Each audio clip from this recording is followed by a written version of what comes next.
Je suis jeune et atteinte d'endométriose.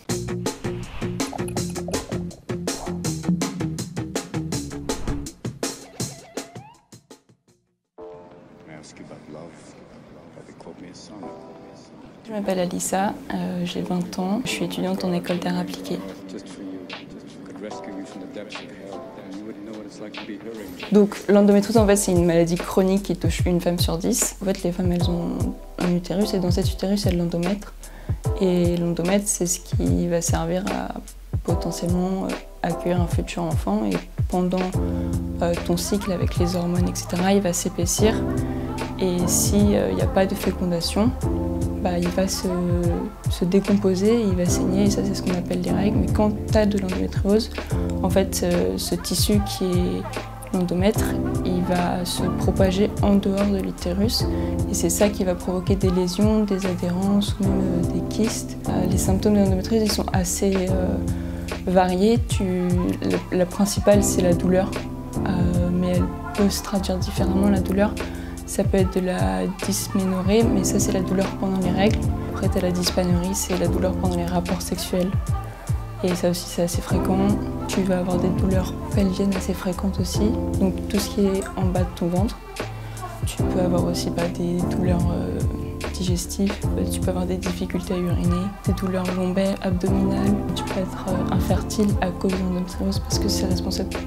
Les femmes qui ont de l'endométriose, on a 40% qui sont infertiles. C'est des troubles et des symptômes qui sont propres à chacun en fait. Ça dépend de chaque personne et comment elle réagit face à la maladie. Les médecins souvent ils disent qu'il n'y a pas un type d'endométriose mais plusieurs en fait.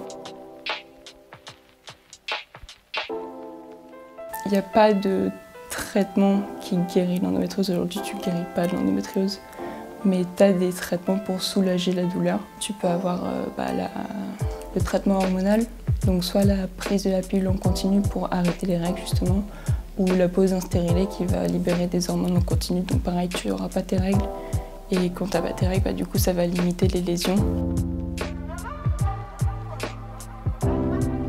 Je l'ai découvert en septembre dernier. Un matin, je me suis réveillée, donc voilà, et j'avais très mal au ventre de règles, mais je me suis dit, bon, je vais prendre un Doliprane et ça va passer. Mais en fait, c'est pas du tout passé, et pendant 4 heures, j'étais pliée en deux sur mon canapé, j'étais pliée de douleur, je pleurais, et j'avais jamais eu ça. Et après, je suis allée me doucher en fait, et dans la douche, j'ai failli m'évanouir. Moi, je suis au stade débutant, j'ai des douleurs assez normales, on va dire.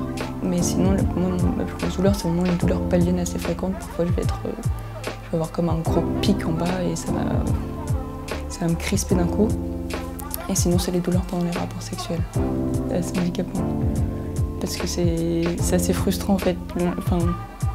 L'un pour la personne et pour l'autre, parce que ça peut détruire le couple. La première fois quand il m'avait vu, mon gynéco m'avait parlé en fait du don d'ovocytes, de la congélation des ovocytes.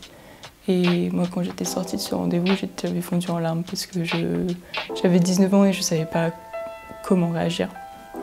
En fait il m'avait dit faudrait peut-être y penser parce que là, t'es encore fertile, on va dire. Donc, si tu veux des enfants à 30 ans, on ne sait pas comment ton taux sera à 30 ans.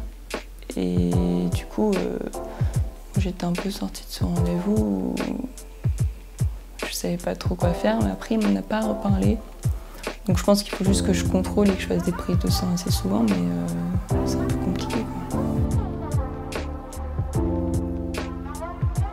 Moi, je trouve que les gynécos ne prennent pas assez en compte en fait, les douleurs des femmes et du coup, ils ne posent pas de diagnostic et du coup, beaucoup de femmes vivent encore dans l'ignorance et ça peut nuire à leur vie future, par exemple si elles veulent avoir des enfants ou quoi. C'est normal d'avoir mal pendant ces règles, c'est pas exceptionnel, mais si c'est vraiment chaque fois que tu as tes règles, tu as mal. Il faut se poser des questions, il faut prendre rendez-vous chez gynéco. Et si tu as des douleurs pendant les rapports aussi, ça, il faut vraiment que tu en parles à ton gynéco parce que c'est pas normal normalement. Quand tu as un rapport, c'est censé être agréable. Et du coup, il faut vraiment aller chez le gynéco et prendre les devants et pas rester caché avec cette douleur, quoi. Je pense que c'est super parce que c'est une maladie qui émerge de plus en plus mais qu'on ne connaît pas encore assez. Il faut que la parole elle se libère sur ça.